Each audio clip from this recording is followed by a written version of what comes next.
بسم اللہ الرحمن الرحیم۔ ہم اسرائیل مرد آباد کیوں کہتے ہیں؟ دوسری جنگ عظیم میں سلطنت عثمانیہ کی شکست کے بعد فلسطین کا تاریخی اور مذہبی اہمیت کا منطقہ برطانیہ کے زیر تصرف آ گیا۔ بوڑھے برطانوی استعمار نے عالم اسلام کے قلب میں اسرائیل کے ناسور کو ایک خنجر کی مانند پیوست کرنے کی منصوبہ بندی پر عمل درآمد کا باقاعدہ آغاز 1939 سے کیا، اور اس عمل میں تمام اخلاقی اور قانونی حدود کو پامال اور بر صغیر کے مسلمانوں کے ساتھ کیے گئے وعدے کو توڑتے ہوئے 1948 میں اسرائیل کے باقاعدہ قیام کے تمام تر امکانات فراہم کر دیے۔ امریکہ اور برطانیہ دنیا بھر سے یہودیوں کو مظلوم ظاہر کرتے ہوئے ان کے لیے نئے وطن یعنی فلسطین کی سرزمین پر اسرائیل کے قیام کے لیے راہ ہموار کرتے ہیں، بلکہ دوسری طرف مسلح یہودی تنظیموں کے ذریعے فلسطینیوں کے قتل عام اور بربریت کے ناقابل بیان واقعات کے ذریعے فلسطینیوں کو ان کی سرزمین سے بے دخل کرنے کا عمل جاری کیا گیا۔ ہگانا، پالمرچ، ارگون اور مسٹر نامی مسلح یہودی دہشت گرد تنظیموں نے ہزاروں فلسطینیوں کو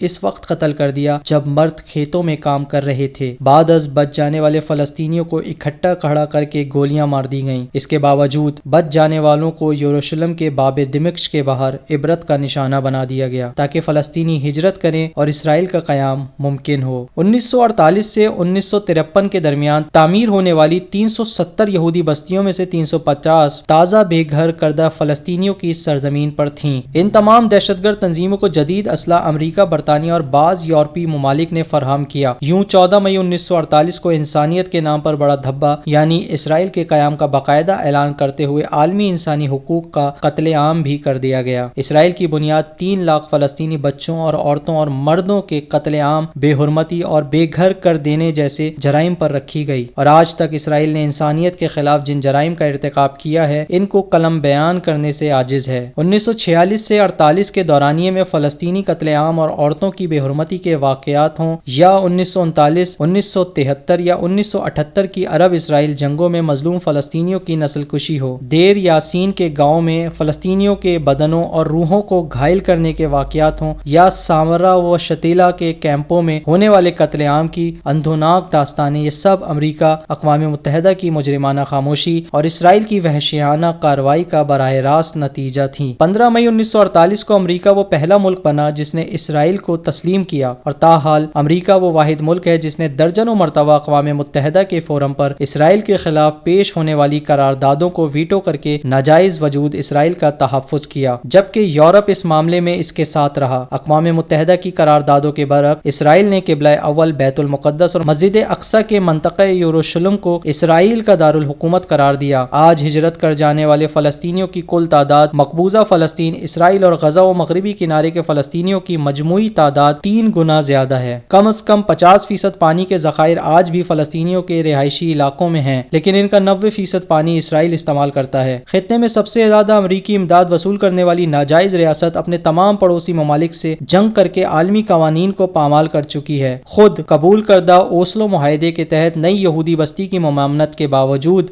ہر روز فلسطینی سرزمین پر یہودی بستیاں بنائی جا رہی ہیں۔ 50 سال سے کم عمر کے فلسطینی کو مسجد اقصی میں نماز پڑھنے کی اجازت نہیں ہے۔ اپنی سرزمین پر بے گھر فلسطینیوں کو بدترین تضحیک اور ذہنی تشدد کا نشانہ بنایا جاتا ہے۔ مقبوضہ اسرائیل کے اندر 20 لاکھ فلسطینی خط غربت سے نیچے اور بدترین نفرت کا شکار زندگی بسر کر رہے ہیں۔ دوسری طرف مسجد اقصی کے انہدام کی تیاریاں مکمل ہیں اور اس کے نیچے زیر زمین سرنگیں تعمیر کر کے ہیکل سلیمانی کا خواب دیکھا جا رہا ہے۔ اسرائیل بزوم خود دریائے فرات تک کے علاقے کو سرزمین موعود سمجھتے ہوئے قبضے کا خواہاں ہے، لیکن اسلامی بیداری کی حالیہ لہر جس کی بنیاد انقلاب اسلامی ایران نے رکھی ہے اور آج جس کا آغاز تیونس اور مصر سے ہوا، نے ناپاک اسرائیلی عزائم کے راستے میں رکاوٹ کھڑی کر دی ہے۔ 2006 کی جنگ میں اسرائیل نے لبنانیوں کا قتل عام کیا، لیکن حزب اللہ لبنان نے اسرائیل کو ناکو چنے چبا کر شکست سے فاش کیا۔ غزہ میں عوامی حمایت سے برسر اقتدار حماس کی حکومت نے بدترین مسلط کردہ اسرائیلی جنگ کا مقابلہ کیا، اور آج ان کا عزم اسرائیلی ٹینکوں کے مقابلے میں قوی تر نظر آ رہا ہے۔ اسرائیل کے قیام کے لیے یورپ یورپ کا سب سے بڑا جواز جرمن ہٹلر کے ہاتھوں یہودی قتل عام ہولوکاسٹ کا مفروضہ ہے، جس کے عوض میں وہ ان کو فلسطین میں علیحدہ وطن دینا چاہ رہے تھے۔ آزادی اظہار رائے کے حامل کئی مغربی ممالک میں اس ہولوکاسٹ کے مفروضے پر تحقیق کرنا تعزیری جرم ہے، اور یورپ یہ بتانے سے قاصر ہے کہ یورپی جرائم کی سزا فلسطینی مسلمان کیوں بھگتیں۔ یقیناً عالم اسلام کے قلب میں اسرائیل کا قیام مسلمانوں کی دولت، عزت، حرمت، وقار اور مستقبل کو تباہ کرنے کے ہم جہت منصوبے کا اہم حصہ ہے۔ اسرائیل کے قیام کے اول روز سے آج تک اس کے وجود کا ناجائز ہونا ثابت ہے، جبکہ دنیا بھر میں اسرائیلی اقدامات نے اسے تمام مہذب دنیا کی نگاہ میں قابل نفرت بنا دیا ہے۔ پڑوسی عرب ممالک میں جنگوں کا معاملہ ہو یا یورپی قوانین کو پامال کر کے جاسوسی مقاصد حاصل کرنے کے معاملات ہوں، دبئی میں فلسطینیوں کی ٹارگٹ کلنگ ہو یا عراقی ایٹمی ری ایکٹر کی تباہی، جنوبی لبنان کے بعض علاقوں پر تاحال قبضے کا معاملہ ہو یا گولان کی پہاڑیوں پر ناجائز تصرف، ہر روز فلسطینیوں کا قتل عام ہو یا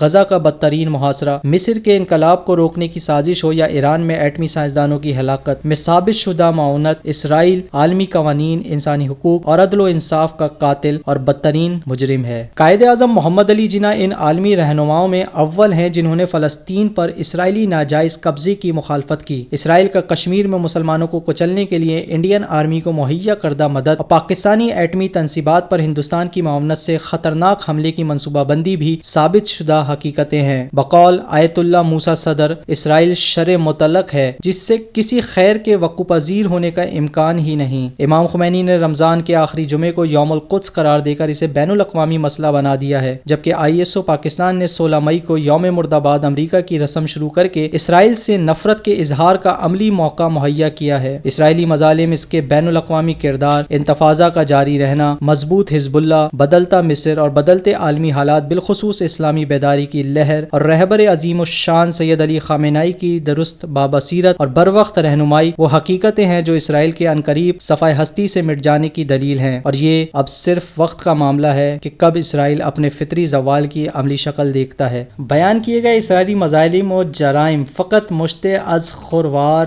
ہیں، ورنہ تلخ حقیقتوں کے سلسلے بہت دور تک پھیلے ہوئے ہیں۔ اللہم صلی علی محمد و آل محمد